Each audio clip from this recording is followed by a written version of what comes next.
অবৈধভাবে নির্মিত বহুতল ভবনের ছড়াছড়ি চট্টগ্রামে নকশা মানছেন না অনেকেই। এসব ভবন অপসারণে অবশেষে মাঠে নেমেছে চট্টগ্রাম উন্নয়ন কর্তৃপক্ষ সিডিএ। আজ লালদিঘি এলাকায় অভিযান চালিয়ে কয়েকটি ভবনের নকশা বহির্ভূত অংশ ভেঙে ফেলেছে অভিযান টিম। জরিমানা করা হয় মালিকদের।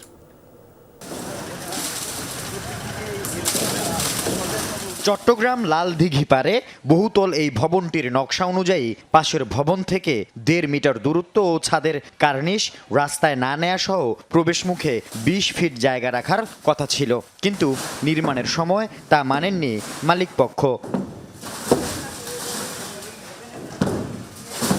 সকালে বাণিজ্যিকভাবে অনুমোদন নেয়া ভবনটিতে অভিযান চালায় সিডিএর ভ্রাম্যমাণ আদালত। নকশা বহির্ভূত ভবন নির্মাণের অপরাধে ভেঙে দেয়া হয় বর্ধিতাংশ।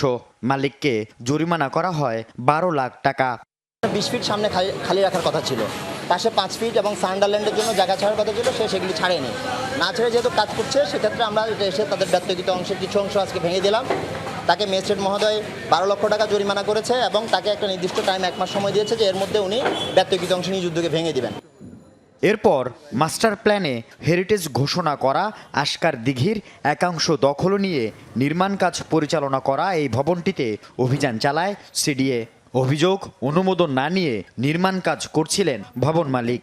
ভবনটির বেশ কিছু অংশ ভেঙে নির্মাণ কাজ বন্ধ ঘোষণার পাশাপাশি সিলগালা করার নির্দেশ দেন ম্যাজিস্ট্রেট। এই পারে কোনো অবস্থা নকশা অনুমোদন পাবে না, এটা সংরক্ষিত জায়গা। আজকে দিকে পার এখানে ও অবৈধভাবে করছে, অবৈধভাবে বিল্ডিংটা বাঁকার কাজ করছি। পাশাপাশি নকশা বহির্ভূতভাবে নির্মাণ করা আরও ভবনের বর্ধিতাংশ ভেঙে দেয় অভিযান টিম।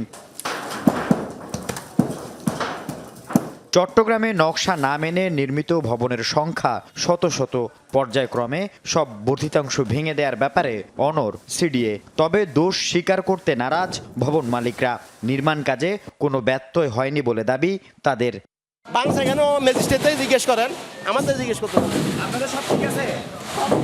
আল আমিন শিকদার, যমুনা নিউজ, চট্টগ্রাম।